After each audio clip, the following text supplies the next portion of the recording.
Hey everyone, welcome back to Como Music Creation. Today we're diving into a brand new tool from Safari Audio called Meaw Assist, a mixing and production sidekick that lives right inside your DAW as a two-cat plugin solution.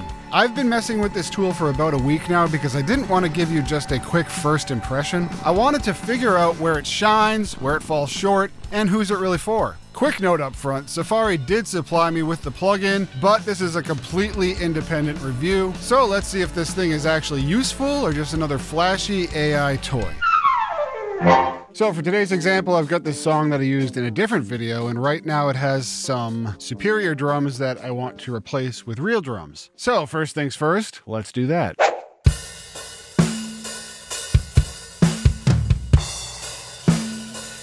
All right, so here's the new drums, and this is how they sound dry. I never took you for the one to feel the tide, but here we stand at the edge where old habits hide. I know it's hard to... Not a bad dry take, but of course they sound indistinct and clearly need some work. So I'm gonna drop Meaw Assist on the kick drum first. So now Meaw Assist is listening and doing its cat think.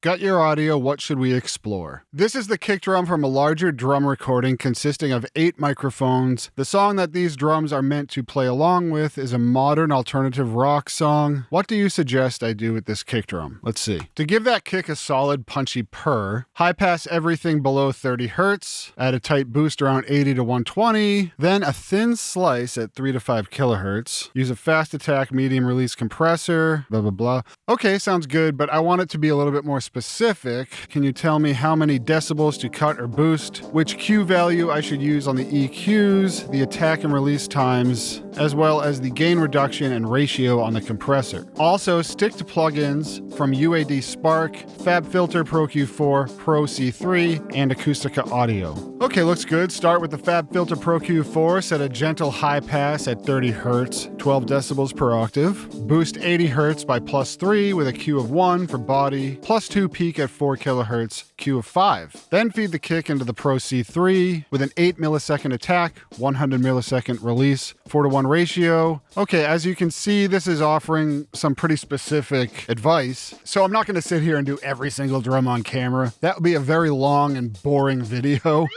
So speeding things up, I got to know Meaw Assist pretty well over the next couple of days messing with it. The best advice it gave me relied on how well put together my prompts are. So treat Meaw Assist just like any other AI. The more specific you are, the better suggestions you get. Style, genre, the sound you're going after. Just like vibe coding or no-code apps, you still need real skills. You have to know how to pilot it. Also, in my experience, if you're dealing with a multi-mic'd solution, then I'd say bust them together. For example, I had top and bottom snare drum mics, so I put them together and put Meaw Assist on that bus. Then I told it exactly what it's listening to.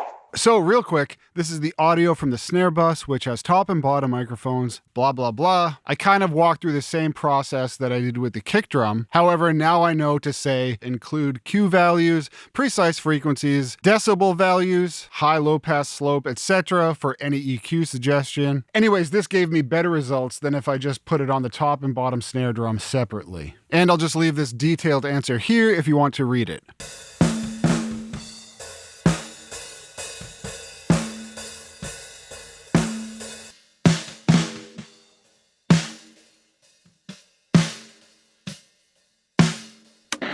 All right, now there is something I want to flag because I feel like it could genuinely confuse people. MixerCat has a tendency to suggest adjustments around LUFS, loudness units full scale, and loudness range. And while that's useful in the right context on a mix bus or a master bus, the problem is that it sometimes applies mix bus targets to individual tracks or buses. So I ran into this problem a few times, but I took a screenshot of it when it happened on the guitar bus. And as you can see here, MixerCat tells me I need to raise the gain to hit -8 LUFS. -8 is a target for a full mix after mastering, not a guitar bus. If you've been mixing for a while, you'll catch that immediately. But if you're brand new, you might follow that advice and make a complete mess of everything, and then wonder what's going on. So this is definitely something that has to be ironed out.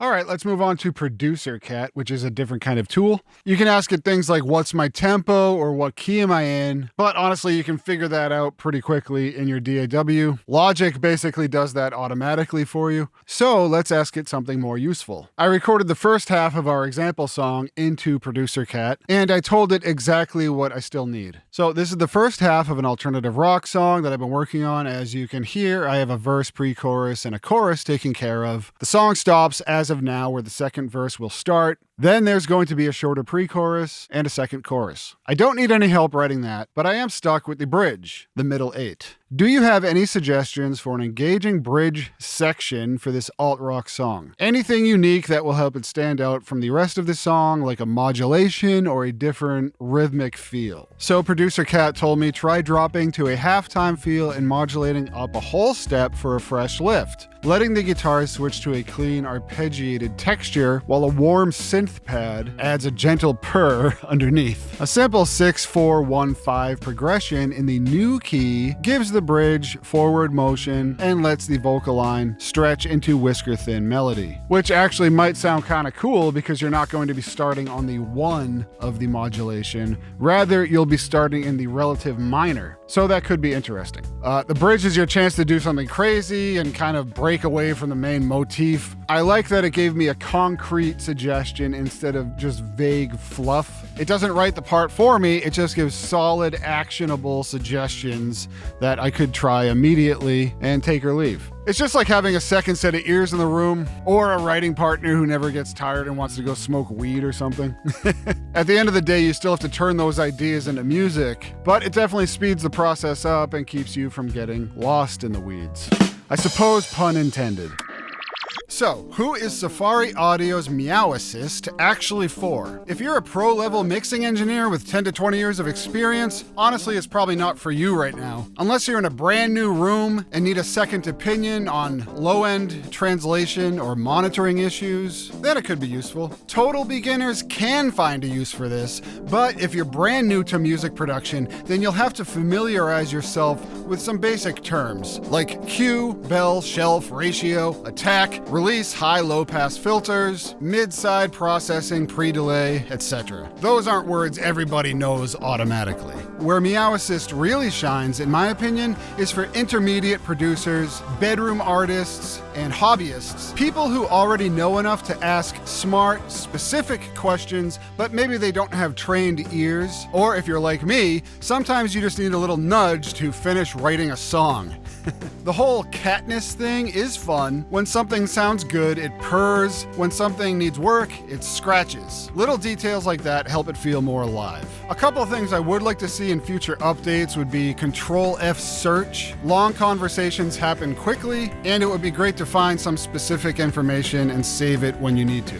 Horizontal window resizing would be cool so I can stretch the whole conversation across a second monitor if I want to. I know that Safari is working on this, but it would be really cool if Meaw Assist could scan my entire plugin folder and remind me of all the really cool tools that I have that sometimes I forget I own. However, even in this early version, I put it on my mix bus and it caught some phasing issues that I genuinely wasn't really even gonna bother fixing, and that really helped with some mono translation. Meaw Assist isn't perfect, no AI is, but it's already useful for most of us who don't have a perfectly tuned studio or who sometimes second guess ourselves in the writing process. As it matures and the dataset grows, I'm sure it will become even better. Drop a comment below if you've tried Meaw Assist already, or if there's another tool out there that you think I should try. I do have an affiliate link in the description if you'd like to try it out for yourself. If you liked this video, then you know what to do. Smash the like button, subscribe to Como Music Creation. Thank you so much for tuning in. I really appreciate it. Go make some awesome music, and I'll see you in the next one. I've been holding on to edges that were sharp right from the start. Yeah, I know it's hard to change the pull that divides, the way you freeze and fade when the future collides.